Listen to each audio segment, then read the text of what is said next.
Di pagi yang tampak biasa itu, gedung Kementerian Keuangan terasa lebih dingin dari biasanya. Purbaya menatap layar monitor di ruang kerjanya, memandangi grafik yang terus menanjak, bukan grafik pendapatan negara, melainkan grafik tak wajar tentang lonjakan barang bekas impor. Angkanya melonjak ratusan persen dalam 3 bulan terakhir. Ini bukan tren, gumamnya. Ini operasi. Ia merasakan insting lamanya bekerja, ada sesuatu yang besar sedang menyelinap dalam gelap. Di halaman luar, pasar thrifting sedang naik daun, menjadi gaya hidup baru anak muda. Baju bermerek, sepatu langka, tas edisi terbatas, semuanya melimpah dengan harga tak masuk akal. Tapi justru karena terlalu murah, Purbaya curiga. Data pengawasan menunjukkan tak ada peningkatan impor resmi. Artinya satu, masuknya barang-barang itu terjadi lewat pintu gelap, pintu yang hanya bisa terbuka jika ada orang di dalam negeri yang sengaja membiarkannya. Ia teringat laporan yang diterimanya seminggu lalu, sebuah email dari seorang pegawai pelabuhan yang tak menyebutkan nama. Lampiran itu berisi foto-foto kontainer tanpa label, menumpuk di area yang seharusnya tidak bisa diakses publik. Kontainer itu diberi stiker bertuliskan, bantuan kemanusiaan, namun ia tahu itulah kedok paling tua dalam sejarah penyelundupan. Purbaya mulai merasakan gejolak yang familiar, perasaan bahwa ia sedang berdiri tepat di depan pintu yang menuju sarang kegelapan. Ketika ia memanggil staf pengawas untuk meminta klarifikasi, suasana rapat mendadak berubah aneh. Dua dari mereka saling pandang, seperti menyembunyikan sesuatu. Yang lain mencoba menjelaskan dengan suara bergetar bahwa, mungkin data itu salah input. Purbaya menatap mereka satu per satu. Kalau ada yang salah input, kenapa hanya salah di pelabuhan tertentu? Kenapa hanya untuk barang bekas? Tak ada yang menjawab. Di ruang itu, keheningan lebih keras dari teriakan. Menjelang siang, seorang pejabat muda dari Bea Cukai mendatangi kantornya dengan wajah pucat. Tanpa banyak bicara, ia menyerahkan flash disk dan berkata, "Pak, saya tidak bisa simpan ini sendiri. Kalau Bapak berani buka, Bapak juga harus siap menghadapi siapapun yang ada di baliknya." Lalu ia pergi dengan langkah tergesa, seolah takut dilihat seseorang. Purbaya menutup pintu, memasukkan flash disk itu, dan layar monitor pun dipenuhi tabel-tabel terlarang. Dari data itu, ia melihat pola yang terlalu rapi, jadwal kedatangan kapal, kode kontainer, lokasi penyimpanan, hingga pembagian uang pelicin. Dan yang membuat napasnya tercekat, ada nama-nama yang ia kenal. Nama-nama dari dalam negeri, orang-orang yang selama ini tampil seolah menjaga batas negara, padahal justru membuka pintu-pintu gelap untuk barang bekas yang seharusnya dilarang. Ini bukan lagi soal thrifting murah, ini adalah industri kejahatan. Di akhir hari, Purbaya berdiri di depan jendela, memandang langit Jakarta yang mulai menggelap. Dari kejauhan, kota itu tampak tenang, seolah tak ada badai yang sedang tumbuh di balik tembok pelabuhan. Namun ia tahu, apapun yang ia mulai hari ini akan mengguncang banyak pihak. Kalau mereka pikir aku akan diam, ucapnya pelan, mereka salah besar. Dan malam itu, untuk pertama kalinya dalam waktu lama, ia merasakan bahwa pertempuran baru saja dimulai. Purbaya menyalakan lampu meja saat malam turun, menerangi tumpukan dokumen yang baru saja ia buka dari flash disk misterius itu. Setiap baris data terasa seperti jarum yang menusuk denyut nadi negara. Ada catatan kapal yang berlayar tanpa izin, kontainer yang hilang dari sistem, hingga mutasi pejabat yang tampaknya sengaja dilakukan untuk memuluskan jalur penyelundupan. Semakin ia membaca, semakin jelas bahwa ini bukan sekadar kelalaian, ini konspirasi. Tiba-tiba pintu ruangannya diketuk pelan. Muncul sosok ajudan yang membawa map coklat dengan tanda URGENT. Dari inspektorat, "Pak, katanya Bapak harus lihat ini malam ini juga." Purbaya membuka map itu, dan jantungnya hampir berhenti. Di dalamnya ada dokumen audit intern yang tak pernah ia lihat sebelumnya. Dokumen yang menampilkan manipulasi laporan dari beberapa kantor wilayah. Ada tanda tangan pejabat tinggi yang seharusnya bersih. Seseorang sudah menutup kebusukan ini jauh sebelum ia mulai menyelidikinya. Ia menutup map itu perlahan, menekan dahinya. "Berapa banyak orang yang tahu soal laporan ini?" tanyanya. Sang ajudan ragu-ragu sebelum menjawab, "Hanya segelintir, Pak. Dan beberapa sudah dipindahkan secara tiba-tiba." Jawaban itu membuat Purbaya merasakan sensasi dingin menjalar ke tulang punggung. Jika orang-orang yang jujur justru disingkirkan, maka jaringan ini bukan hanya besar, melainkan berbahaya. Purbaya memutuskan untuk memanggil pejabat bea cukai yang mengirim flash di study. Ia ingin konfirmasi, ingin mendengar langsung apa yang sebenarnya terjadi. Namun ketika ia meminta sekretaris menghubungi nomor teleponnya, jawabannya membuat suasana ruang itu membeku. Pak, nomor itu sudah tidak aktif. Dan menurut catatan internal, pejabat tersebut hari ini mengajukan cuti mendadak. Cuti mendadak, di malam setelah ia menyerahkan bukti rahasia. Itu bukan kebetulan. Ia menghela napas panjang, merasakan gejolak yang menekan dadanya. Setiap langkah yang ia ambil malam ini seolah mendekatkan dirinya pada jurang yang tak terlihat. Tapi ia tidak bisa mundur. Bukan setelah melihat angka-angka yang menunjukkan negara dirugikan miliaran rupiah setiap minggunya. Bukan setelah menyadari bahwa oknum dalam negeri adalah motor utama dari thrifting ilegal yang merusak industri lokal dan kesehatan. Ketika Purbaya bersandar di kursi, lampu ruangannya berkedip pelan, seolah ikut merespons ketegangan yang semakin pekat. Ia menatap layar komputer yang masih menampilkan tabel rahasia itu. Ia menyimpan seluruh data ke dalam drive terenkripsi, memastikan semuanya aman. Kalau mereka berani bermain kotor, katanya pelan, aku harus lebih siap dari mereka. Malam semakin larut, tapi Purbaya tidak beranjak. Di luar gedung, hujan mulai turun, mengetuk jendela seperti peringatan halus. Ia tahu, mulai hari ini, ia bukan hanya menghadapi penyelundupan barang bekas. Ia menghadapi sebuah jaringan yang telah merayap ke berbagai sudut negeri, bersembunyi di balik jabatan dan seragam. Dan di tengah kesunyian, Purbaya berjanji pada dirinya sendiri, kebenaran ini tidak boleh mati dalam gelap. Di pagi berikutnya, sinar matahari terasa seperti cahaya palsu. Purbaya tiba di kantor dengan langkah cepat, membawa beban yang sejak semalam menekan pikirannya. Ia memanggil 3 orang kepercayaannya dari tim analisis, orang-orang yang ia tahu tidak dapat dibeli. Ketika pintu ruang rapat tertutup, ia menatap mereka dengan serius. Kita punya masalah besar, dan kemungkinan besar, masalah itu ada di dalam rumah kita sendiri. Ia memproyeksikan data di layar, memperlihatkan grafik, jadwal kapal, dan laporan audit yang dimanipulasi. Ketiganya terdiam. Salah satu analisnya, Rani, mengernyit ketika melihat daftar nama pejabat yang terlibat. Pak, ini bukan sekadar oknum kecil. Ini level pimpinan wilayah, ucapnya dengan suara pelan. Yang lain menambahkan, dan pola pengiriman mereka sangat teratur. Seakan-akan sudah bertahun-tahun dibiarkan. Purbaya mengangguk. Betul, dan mereka mengatur semuanya seolah seperti bisnis resmi. Ia menunjukkan data percakapan internal yang didapat dari whistleblower, kode-kode tertentu yang digunakan untuk menandai kontainer ilegal, biru untuk barang bekas kualitas tinggi, hitam untuk campuran limbah tekstil, dan abu-abu untuk barang yang dibersihkan agar tampak seperti baru. Semuanya terstruktur, semuanya dilakukan oleh tangan-tangan yang seharusnya menjaga negara. Ketika mereka menelusuri rekam jejak digital lebih dalam, mereka menemukan sesuatu yang lebih mengerikan. Ada transfer dana ke rekening pribadi milik seorang pejabat pusat, orang yang sering tampil di televisi berbicara tentang penertiban thrifting ilegal. Ironi itu terasa pahit. Jadi selama ini, dia yang paling lantang bicara, tapi sebenarnya dia yang paling butuh thrifting ilegal tetap hidup, ujar Rani, suaranya bercampur amarah. Sementara itu, seorang anggota tim lainnya memperlihatkan peta distribusi. Thrifting ilegal bukan lagi bisnis pasar gelap biasa, ia sudah menjalar ke seluruh negeri. Dari Jakarta, Bandung, Surabaya, Medan, hingga Makassar, semua terhubung.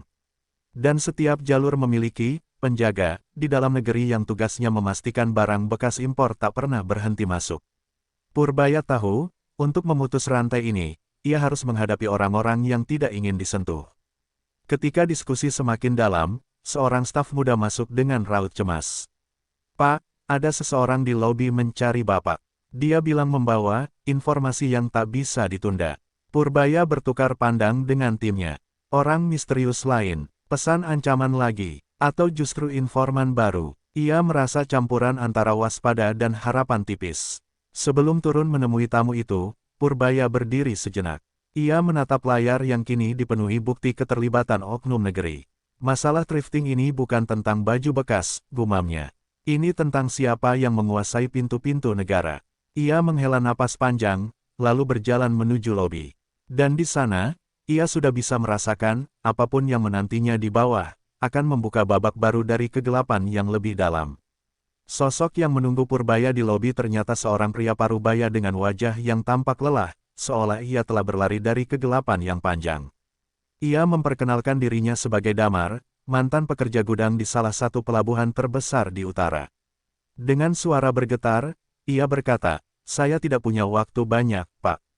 Tapi kalau Bapak ingin melihat kebenaran yang sebenarnya, Bapak harus ikut saya malam ini." Kalimat itu cukup untuk membuat dada Purbaya berdegup sedikit lebih cepat. Malam harinya, tanpa pengawalan resmi dan hanya ditemani 2 orang kepercayaannya, Purbaya mengikuti Damar menuju pelabuhan. Area itu tampak sepi, terlalu sepi untuk ukuran tempat yang biasanya sibuk. Langkah mereka bergema di antara kontainer-kontainer raksasa yang menjulang seperti tembok tanpa jiwa. Udara asin bercampur aroma besi tua, menciptakan suasana yang menegangkan. Damar berhenti di depan sebuah gudang besar. "Disinilah semuanya disembunyikan," katanya lirih. Dengan kunci yang entah dari mana ia dapatkan, Damar membuka gembok besar yang menggantung di pintu. Begitu pintu terangkat, aroma lembab bercampur bau pakaian bekas yang membusuk langsung menyergap. Gudang itu gelap, namun cahaya senter Purbaya perlahan menguat kenyataan, tumpukan bal-balan pakaian bekas dari luar negeri, jauh lebih banyak dari yang pernah ia lihat dalam laporan. Ribuan, mungkin puluhan ribu. Semua tersusun rapi, seolah menunggu untuk dikirimkan ke pasar-pasar di seluruh negeri. Namun yang membuat Purbaya tercekat bukan jumlahnya, melainkan label pada bal-balan itu. Hampir semua tertulis, "Donasi kemanusiaan," dalam berbagai bahasa. Ia mengusap salah satu label dengan jarinya, merasa marah dan muak. "Mereka menjual belas kasihan sebagai kedok," ujarnya pelan namun penuh kemarahan. Damar mengangguk. "Itu yang membuat saya berhenti bekerja, Pak. Saya tak tahan melihat bantuan untuk korban bencana dipakai sebagai jalur bisnis kotor." Beberapa meter dari tumpukan itu, mereka menemukan sebuah kontainer yang lebih mencurigakan lagi. Tak ada nomor, tak ada catatan, catnya bahkan belum kering, seperti baru dipalsukan. Begitu pintunya dibuka, isi di dalamnya membuat suasana semakin gelap, mesin pres, alat pemotong label, dan ratusan tag palsu dari merek-merek ternama, siap ditempelkan pada pakaian bekas agar terlihat baru dan premium. Di sudut ruangan, ada layar CCTV yang mati, wajar, pikir Purbaya. Piranti penting selalu rusak saat kejahatan berlangsung. Saat Purbaya sedang memotret bukti, tiba-tiba terdengar suara langkah kaki dari arah luar gudang. Berat, cepat, dan banyak. Damar langsung pucat. "Pak, seharusnya tidak ada orang jam segini." Purbaya memberi isyarat pada timnya untuk diam. Lampu senter dimatikan. Suara langkah itu semakin dekat, seperti kawanan bayangan yang tak senang tempat rahasianya dibongkar. Damar berbisik, "Kalau mereka tahu Bapak di sini, kita semua dalam masalah besar." Dalam remang-remang gudang, Purbaya merasakan detik-detik tegang menempel di kulitnya. Ia tahu permainan ini baru saja berubah. Apa yang awalnya hanya kecurigaan, kini telah menjadi bukti nyata. Tapi di saat yang sama, bahaya juga telah merapat. Dan ketika pintu gudang tiba-tiba disentak dari luar, Purbaya menyadari satu hal, malam itu, kebenaran bukan hanya ditemukan, tapi juga mulai diburu. Pintu gudang terbuka kasar, membuat deretan bal pakaian bergeming seolah ikut terkejut. Dari celah sempit antara tumpukan kontainer, Purbaya melihat siluet beberapa pria memasuki ruangan. Mereka membawa senter besar dan tongkat besi, jelas bukan petugas resmi. Suara mereka rendah namun tegas, seperti orang yang terbiasa bekerja di bawah perintah keras. "Periksa semuanya, ada laporan aktivitas mencurigakan," kata salah satu dari mereka. Damar menahan napas, tubuhnya bergetar halus. Purbaya memberi isyarat agar ia tetap tenang. Dengan langkah perlahan, mereka bergeser ke balik mesin pres. Cahaya senter para pria itu melintas hanya beberapa sentimeter dari wajah Purbaya. Dalam sekejap singkat, ia melihat seragam yang mereka pakai, tidak resmi, tetapi cukup familiar untuk dikenali. "Mereka bukan preman," bisik salah satu anggota timnya. "Mereka, orang dalam." Wajah Purbaya mengeras. Ia sudah menduga, tapi tetap saja rasanya seperti pukulan ke dada.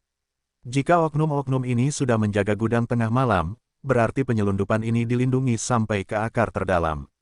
Salah satu pria mendekati kontainer tanpa nomor itu, membuka sedikit pintunya, lalu mengangguk puas. "Masih aman," katanya. "Barang kiriman besok tetap jalan. Jangan sampai ada yang tahu." Mereka mulai bergerak ke sisi gudang yang lain, sementara Purbaya menghitung waktu. Jika mereka membuat langkah salah sedikit saja, mereka bisa tertangkap tanpa identitas, tanpa pengawalan, dan tanpa bukti kuat untuk melawan balik. Itu berarti tamat. Ketika langkah para penjaga semakin menjauh, Purbaya menggerakkan tangannya, memberi sinyal, keluar. Mereka merayap di antara tumpukan bal pakaian, melewati celah sempit yang nyaris tidak muat untuk 2 orang. Setiap suara gesekan kain terdengar seperti ledakan dalam keheningan malam. Namun Damar, yang tahu medan pelabuhan lebih baik dari siapapun, memandu mereka dengan cekatan menuju pintu samping yang jarang digunakan. Begitu mereka keluar, udara malam terasa jauh lebih ringan, namun hanya sekejap.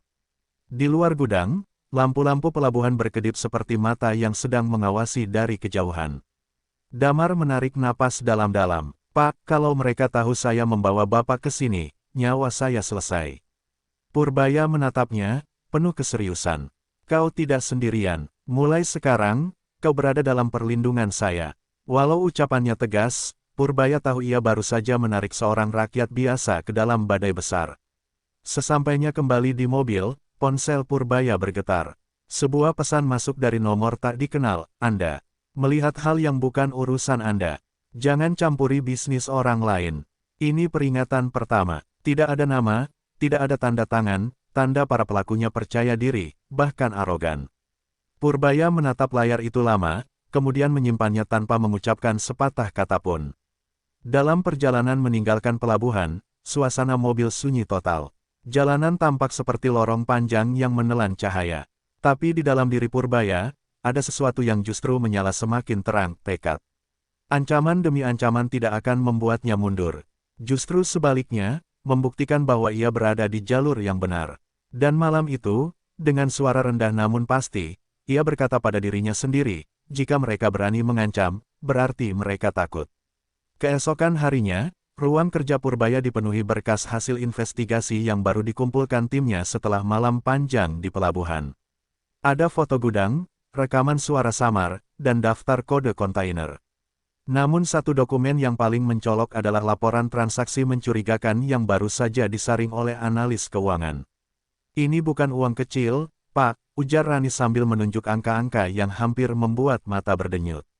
Alirannya stabil, berkala, dan disamarkan lewat yayasan yang katanya fokus di bidang sosial. Purbaya menelan rasa pahit. Lagi-lagi kedok, kemanusiaan, dipakai untuk melindungi bisnis busuk. Rani kemudian memperbesar salah satu halaman, menunjukkan nama alias yang muncul berkali-kali dalam transfer dana. "Kami menelusuri nomor rekening ini, dan kami menemukan koneksi langsung ke seseorang di lingkar kekuasaan pusat." Ruangan itu mendadak hening. Seseorang di pusat kekuasaan. Artinya penyelundupan ini bukan hanya diamankan oleh oknum lapangan, tetapi juga mendapat restu dari mereka yang punya kekuatan politik. "Siapa namanya?" tanya Purbaya, suaranya datar. Rani menahan napas sebelum menyebutnya. Purbaya hanya menutup mata sejenak, ia mengenal nama itu. Sebelum ia sempat merenungi lebih jauh, sebuah pesan masuk ke ponselnya. Dari nomor resmi, terlalu resmi. Diminta hadir dalam rapat terbatas sore ini. Bahas thrifting ilegal. Purbaya tahu, ini bukan rapat biasa. Terlalu cepat, terlalu tepat waktunya. Ada seseorang yang ingin memastikan posisinya. Atau lebih buruk, mengukur seberapa jauh ia sudah tahu. Sore itu, gedung pemerintahan terasa seperti panggung teater dengan para aktor yang pandai menyembunyikan peran sebenarnya. Rapat dimulai dengan paparan monoton dari pejabat yang justru tercantum dalam daftar mencurigakan itu. Ia berbicara lantang tentang komitmen memberantas impor pakaian bekas ilegal, seakan menutupi jejaknya sendiri dengan kata-kata manis. Purbaya hanya mengamati dalam diam, memerhatikan kegugupan kecil pada gerak matanya. Orang yang bersalah selalu takut melihat cermin. Ketika giliran Purbaya berbicara, suasana berubah. Ia menampilkan data seadanya, tidak semua, hanya cukup untuk mengguncang. "Ini bukan hanya persoalan barang bekas," katanya. "Ada aliran dana, ada manipulasi sistem, dan ada keterlibatan orang dalam." Beberapa orang di ruangan saling pandang, sebagian mencoba menyembunyikan kegelisahan. Nama pejabat yang diduga terlibat memutar kursi, menyilangkan tangan, seperti tak nyaman ditatap. Selesai rapat, pria itu menghampiri Purbaya dengan senyum kaku. "Pak Purbaya, hati-hati dengan informasi yang Bapak sampaikan. Bisa-bisa menimbulkan salah paham. Purbaya membalas dengan tatapan tenang. Saya justru ingin meluruskan semua salah paham, Pak. Senyum pria itu menghilang sepersekian detik, cukup untuk menunjukkan ketakutannya. Ia berbalik pergi tanpa menjawab. Saat Purbaya berjalan menuju mobilnya, angin sore terasa lebih dingin dari biasanya. Ia sadar satu hal, semakin dekat ia mendekati inti, semakin besar kekuatan yang mencoba menariknya mundur. Namun, benang merah sudah terlihat jelas, mengarah langsung ke jantung kekuasaan. Dan Purbaya tahu, selama ia masih memegang data, selama ia masih memegang kebenaran, pertempuran baru saja memasuki level yang jauh lebih berbahaya. Angin dini hari menusuk tajam saat Purbaya berdiri di pinggir jalan dekat pergudangan pinggiran kota. Hanya ada suara mesin generator dari kejauhan, dan aroma pasir lembab yang terangkat oleh angin. Ia memegang earpiece kecil sambil menatap jam tangan. Semua tim siap, bisiknya. Suara lirih dari frekuensi internal menjawab, siap, Pak. Target bergerak dalam 7 menit. Operasi ini bukan operasi resmi kementerian, ini gabungan orang-orang bersih dari berbagai instansi yang rela turun tanpa nama.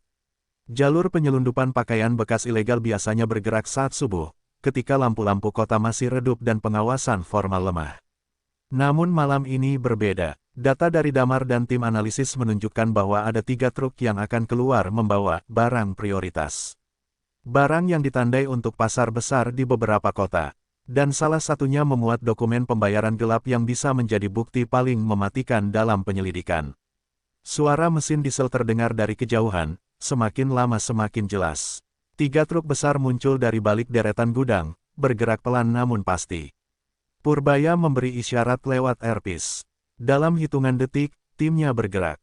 2 mobil tanpa plat memotong jalur depan, sementara 6 orang bersenjata non-militer keluar dari sisi gelap menyetop truk secara cepat.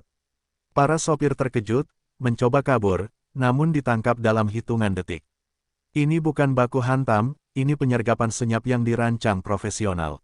Purbaya sendiri membuka pintu truk pertama. Isinya bal-balan pakaian bekas seperti dugaan, namun di bawah tumpukan kain, ia menemukan kotak logam kecil. Ia membukanya perlahan, dan napasnya hampir terhenti. Di dalamnya terdapat USB drive, dokumen ekspor palsu, tanda tangan pejabat tinggi yang selama ini dicurigai, serta daftar pembayaran ke banyak nama, termasuk beberapa figur besar yang tidak pernah tersentuh hukum. Ini, lebih dari cukup, gumamnya. Namun sebelum ia sempat menyimpan semuanya, sirene jauh terdengar. Bukan sirene polisi reguler, nadanya berbeda.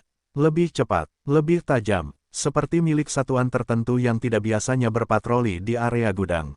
Rani segera melapor lewat radio, Pak, ada kendaraan tak dikenal mendekat cepat.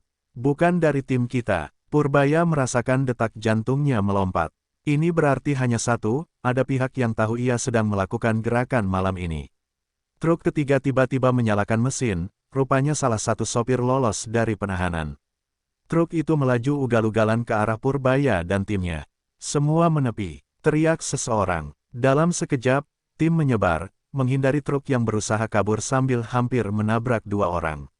Mobil hitam lain mendekat dari sisi jalan, lampunya mati, sebuah tanda bahwa orang dalam berusaha mengambil alih situasi.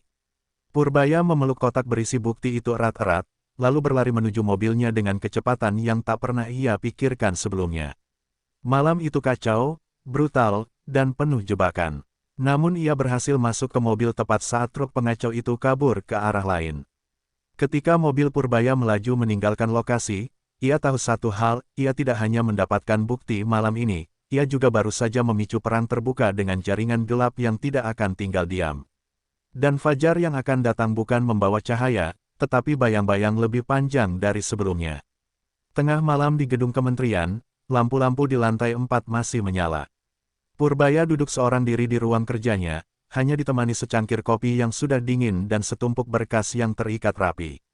Tetapi bukan berkas itu yang membuat dahinya berkerut, melainkan satu amplop coklat tanpa nama yang ditemukan stafnya di depan pintu ruang kerja.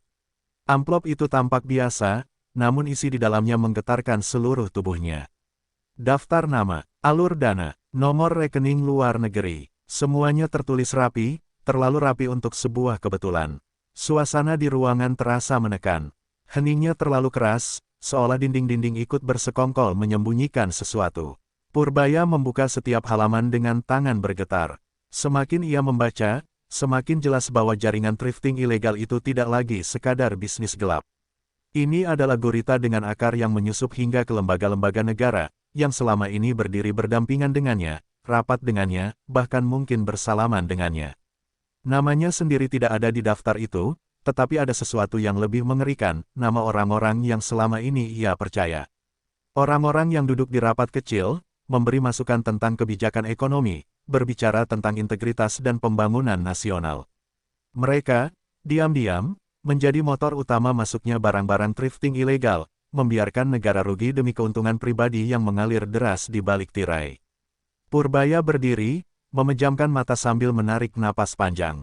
Untuk pertama kalinya sejak memulai perang melawan thrifting ilegal, ia merasakan tekanan yang hampir membuatnya goyah. Jika data ini benar, maka yang ia hadapi bukan sekadar mafia impor, tapi pengkhianatan. Pengkhianatan dari orang-orang yang seharusnya menopang negara, bukan merobohkannya dari dalam. Dalam keheningan yang makin mencekik, ponselnya tiba-tiba bergetar.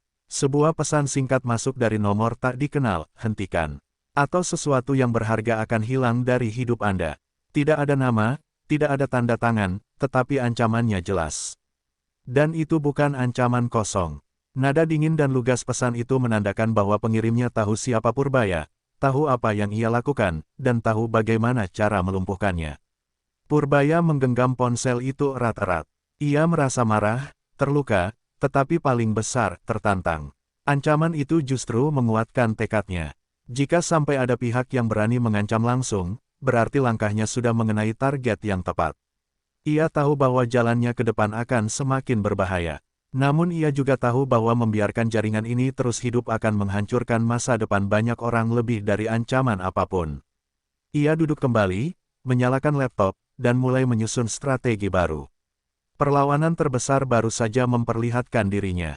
Dan Purbaya menyadari satu hal, untuk mengalahkan bayangan sebesar ini, ia harus berani menjadi cahaya yang jauh lebih terang, meskipun cahaya itu bisa saja membakarnya sendiri. Pagi itu Jakarta seolah menahan napas.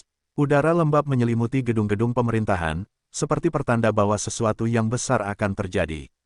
Di ruang rapat tertutup kementerian, Purbaya berjalan masuk tanpa senyum, tanpa basa-basi, membawa satu map tebal yang sudah ia segel sendiri.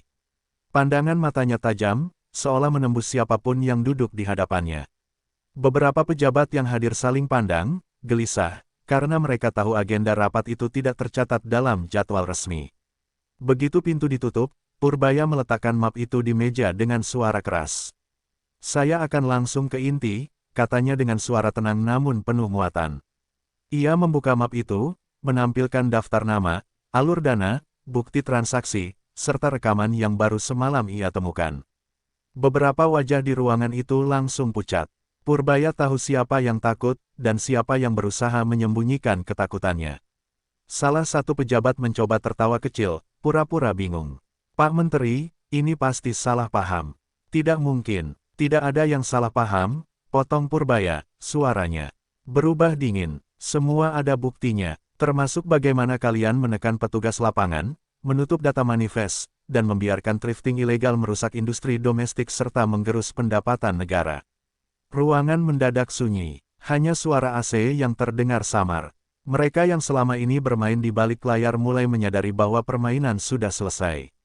Tak ada lagi tempat bersembunyi. Purbaya menyapu ruangan dengan pandangan yang membuat beberapa orang menunduk. "Saya sudah menyerahkan salinan data ini ke Presiden dan lembaga penegak hukum," lanjutnya. "Dan jika ada sesuatu terjadi pada saya setelah ini, semua nama kalian akan diumumkan ke publik." Tiba-tiba salah satu pejabat berdiri dengan nada marah. "Anda tidak mengerti dunia ini, Purbaya. Ini bukan sekadar barang bekas. Ini jaringan ekonomi besar. Banyak pihak di atas sana yang akan." "Justru itu masalahnya," Purbaya kembali memotong, kini berdiri menghadapi pria itu langsung. "Kalian pikir kekuasaan adalah tameng. Padahal kekuasaan tanpa moral adalah kehancuran." Ketegangan memuncak. Untuk sesaat, ruangan itu seperti medan pertempuran sunyi. Para pejabat lain hanya bisa menahan napas, tak berani ikut campur. Kemudian Purbaya menutup map itu, mendorongnya ke tengah meja. "Saya tidak menawarkan negosiasi. Saya hanya datang untuk memberitahu bahwa waktu kalian sudah habis. Saat rapat bubar, beberapa dari mereka keluar dengan langkah goyah, wajah pucat seperti baru melihat hantu. Di luar gedung, puluhan jurnalis sudah menunggu, seolah mencium badai yang akan pecah. Purbaya melangkah keluar, menatap kerumunan kamera yang berkilatan. Tanpa ragu, ia berdiri tegak dan berkata dengan lantang, "Perang melawan thrifting ilegal bukan hanya soal ekonomi. Ini tentang membersihkan negara dari pengkhianatan. Dan saya tidak akan berhenti." Dalam hitungan menit, kata-katanya menjadi berita utama nasional. Ombak besar sudah terlanjur ia lepaskan. Tetapi untuk pertama kalinya sejak semua dimulai, Purbaya merasa beban itu berubah menjadi keberanian. Bukan lagi ia yang diburu bayang-bayang, karena kini, bayangan itu sedang dibakar terang-terangan. Dan dari sinilah babak baru negeri itu dimulai.